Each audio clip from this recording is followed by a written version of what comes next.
এমনি করে সাদা মাছ এমনি আসে।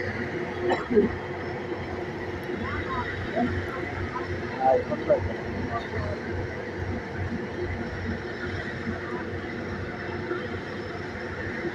পাথর বেশি করে সাদা মাছ। হ্যাঁ,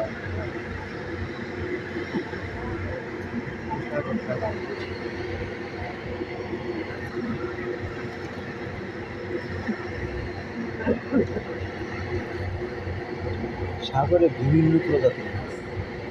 এক এক দেশ সাগর তো থেকে সাগর। এক এক দেশ থেকে এক এক মাছ আমদানি হয়, বুঝলেন না?